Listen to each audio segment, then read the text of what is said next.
Welcome to Pilates is the Answer podcast, where you can discover the power of Pilates and how it can improve every aspect of your life. We are your hosts, Stacey Jernigan and Pearl Dahmen, and we look forward to introducing and sharing all of the questions about which Pilates is the answer.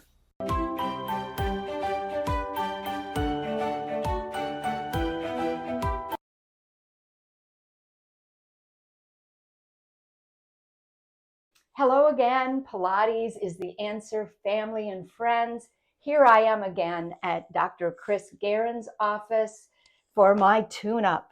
But we've been talking about our last episode, the one with Julie Turner, talking about the vagus nerve and the sympathetic, parasympathetic nervous system. And I have to say, Dr. Chris has been talking to me about my sympathetic and parasympathetic nervous system since I met him. He has a wealth of knowledge about this, and that's why I'm here today to have him share it with all of us. So I'm going to turn it over to you, Dr. Chris, and go with it. I might interrupt with a question, but you just keep going. Awesome. Thank you. Pleasure to be back. Thank you for having me again. Yes, our physiology, our sympathetic nervous system. It's our fight or flight response. It's built there to keep us safe and alive, but it also can be a detriment if we're always in it, if we're always thinking, if we're always working, if we're always following the same routine day in, day out. So I observe from my day-to-days of measuring people's nervous systems. We can use what's called heart rate variability, which measures the balance between that sympathetic and parasympathetic. It really measures the tone of that vagus nerve that has been so popular in mainstream media from all the health journals and different experts across at least the internet that are speaking out. So how do we get into sympathetic or fight or flight mode? A number of different ways. It's countless. You can get into it by thinking. When you overthink, you're not really breathing properly. That shuts down that vagus nerve activity, and then our body kicks into a protective measure. It goes into that autopilot mode, that sympathetic fight or flight response of just known patterns, whether it's muscle patterns or digestive patterns, immune system patterns, and we stay there until we stop and realize that we're not breathing properly, we're not moving properly, or we're not moving at all. And then, and then what? I'm going to jump in there because that's exactly why people seem to love Pilates. Because when they come to a class, the first thing we do is we slow that breathing down. And Joseph Pilates said the most important thing is to learn how to breathe properly. And then they move, and they move in a kind and gentle way. So Pilates seems to be a good path to finding your way to that parasympathetic. It's the parasympathetic system. Yes.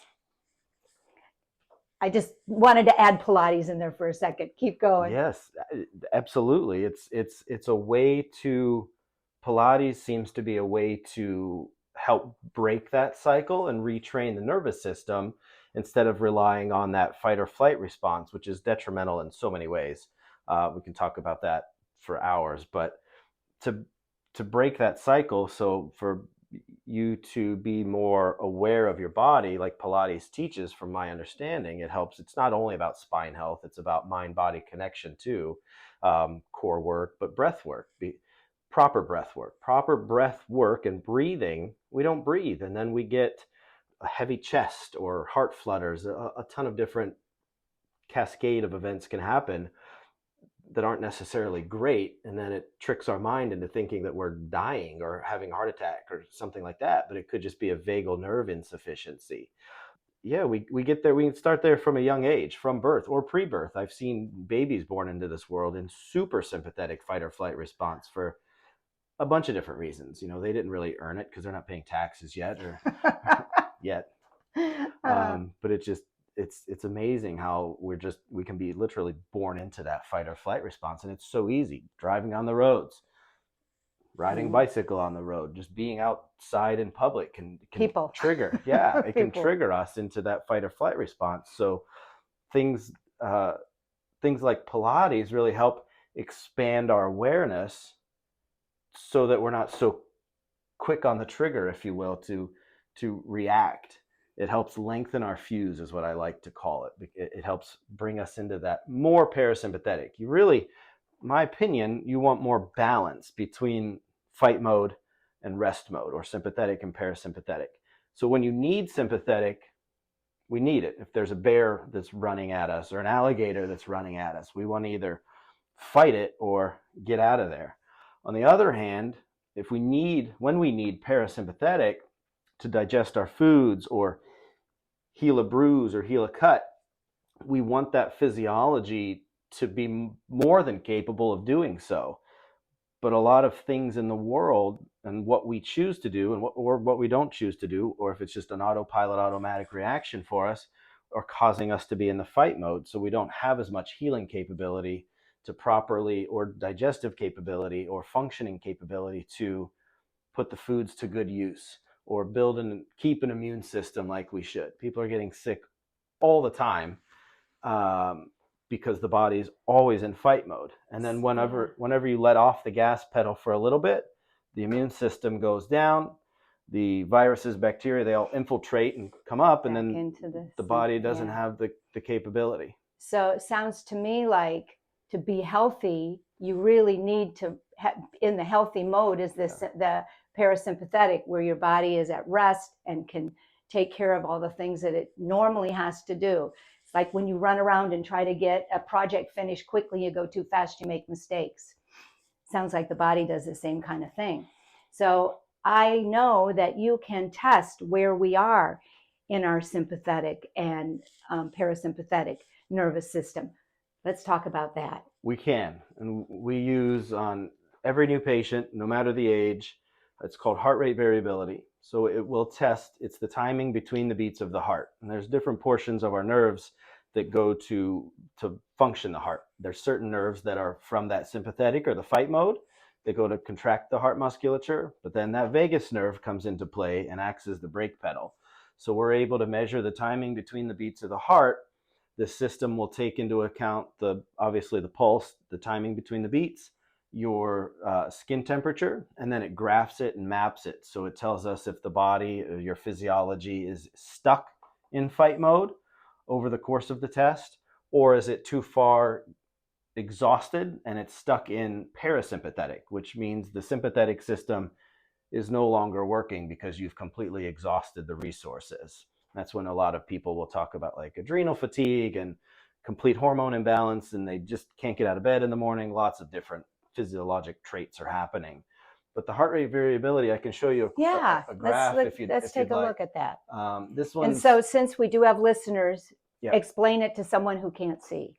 The graph shows and plots on two different axes whether the body or the physiology is in a fight mode or that sympathetic state, and that's represented by a white dot. It's either left or right. The more left of the center line, the more sympathetic or fight or flight response. The more right of the center line is the parasympathetic. So the body's exhausted physiologically, and it's stuck in that parasympathetic or the rest and digest, which long term is not good. We can talk about that at a later time, but there's significance in both. So this particular one is stuck pretty far left, which is sympathetic or fight or flight response. Whenever it's down, there's a green box that's high on the chart. If it's down outside the green box, the body's energy reserves are exhausted. So there's usually a lot of sickness, at least recurring sickness in people like this, because the immune system reaction's just not quite there for them. They're easily injured, so they might work out a lot, they might eat decent, but they don't have much balance in their life, meaning they're not going to Pilates, they're going to like high intensity workouts, or they're working all the time, or they're traveling and working all the time, or they're traveling for work and working all the time. There's not much room for the body to rest, recover, and heal. and there's definitely no proper breathing happening in people with physiologies that are low energy reserve and left sympathetic fight or flight mode. And I'm kind of hearing you say that even when we are in good health, our body still needs time to rest, recover, and heal. Even though everything is good, in order to not stay in that sympathetic system, there is time that we need to heal. You're very right. Our bodies are super, super good at covering up symptoms or compensating. For example, oh, my left low back is really, really sore. It's down my leg and I just can't walk. My left low back is such a problem. But when I get to them and we look at them, their diaphragm's not moving. Or it's, the upper right shoulder that's really not moving properly. And then the low back is just kind of the weakest link. Body compensates. Yeah. So our body's very good at keeping us alive, even though we're not taking care of it internally. Mm-hmm. And we ignore symptoms all the time. Symptoms can be, well, it looks cloudy outside today, but it's beautiful and sunny. Well, there's clearly something going on neurologically and or chemically, because we haven't given our body enough time to rest, relax, recover, digest, rebuild an immune system, detox, mentally, chemically, everything. So we're really good at stepping on the gas and going, and then refilling maybe a little bit of the tank. But that's exhausting to our nervous system and especially our physiology. Mm-hmm. That makes sense. So someone comes in, they have a chart like this where they're down. This one looks like it's down in the orange, which would indicate to me a little bit danger zone. It's to the left, so that means it's in the sympathetic system where it's fight or flight constantly. So then, what do you do to help them, or what kind of tips would you have for someone in this zone? There's a lot. But you don't want to go from 0 to 100 if someone's not doing anything for themselves, restfully, I should say. They're doing a lot for themselves, but they're not doing enough of that recovery, for a general term. The number one trick is to just do one thing every day before you do anything else. Less than 5 minutes, because most people get very wigged out when you tell them to do too many things. Plus, the body, the physiology, it'll also get wigged out if you change too much. Right. If you change your diet 100% and replace it with this, our body will go into this crazy spin and you'll just... For somebody like this, I will tell them to just lay in bed for 2 minutes before they get out of bed and just breathe. 2 minutes. Now, it doesn't sound like a lot, but 2 minutes compounded every day, let's say for a week or 2 weeks, those 2 minutes it becomes easier, because for those 2 minutes, it's usually very painful for those people to spend 2 minutes alone with their thoughts, because the thoughts are ultimately driving the physiology to this point of exhaustion. That's where I would start people. Simple as that. Or if that's too much and they're so used to being in that go, go, go, either work or workout mode, I'm going to encourage them to maybe flip over on their stomach and do some Supermans or alternating Supermans, or just lift their head up and just feel the difference of being here where going prone or face down. Okay, so that's a little extension in the thoracic spine, is what you're basically saying, opening up the heart. Instead of this all day long or all week long, open up the heart. They don't know Superman that. In Pilates, we call that a swan, where you bring the heart forward and you extend through the thoracic spine, same as Superman. So I'm going to change it to swan then. There you go. It's a swan. Yep. We're going to get you in to take some Pilates. Stacy and I, we want to bring you in and get you experiencing that. And I think that we need to come in here and get this test. Now, I've had it over the years. It's been a couple years, so I need to see where I am.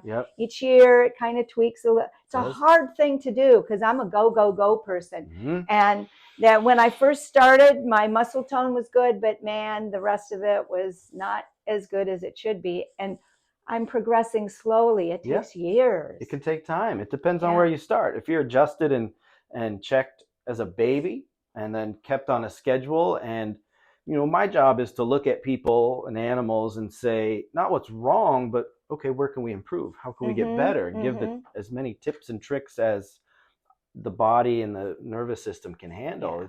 But the physiology doesn't just react to bad stuff. Yeah. It also reacts to good stress. So I'll tell on myself a little bit. When I first started my own practice, my heart rate variability was a 93.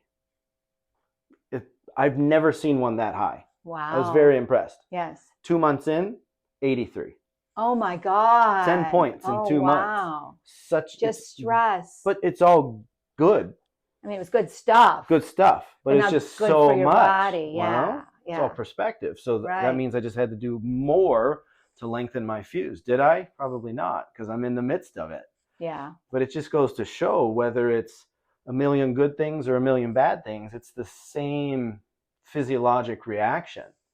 So it just heightens the need for Pilates, breathing, more of the recovery aspects for our physiology and our bodies, and our minds.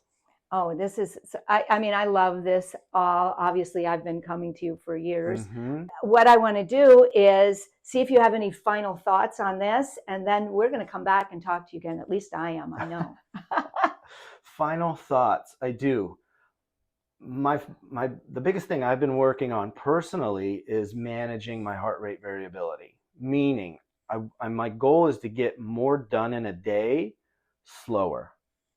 Oh. So instead of going 100 miles an hour, I'll go 60 miles an hour.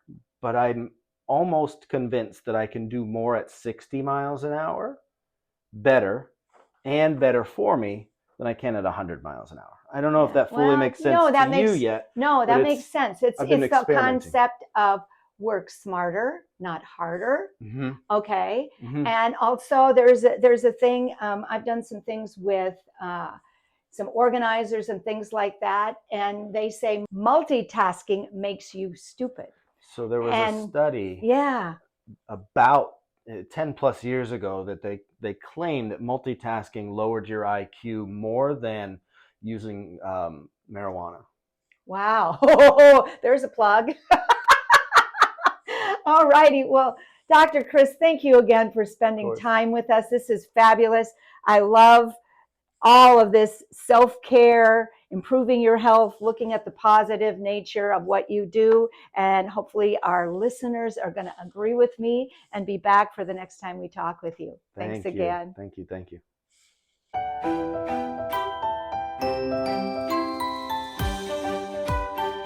We hope you enjoyed this episode, and thank you for tuning in. For more information, you can find us on Facebook and Instagram at Pilates is the Answer, and on the web at pilatesistheanswer.com. Feel free to message us with questions for which you are searching the answer. We would love for you to follow our podcast, leave a kind review, and lots of stars.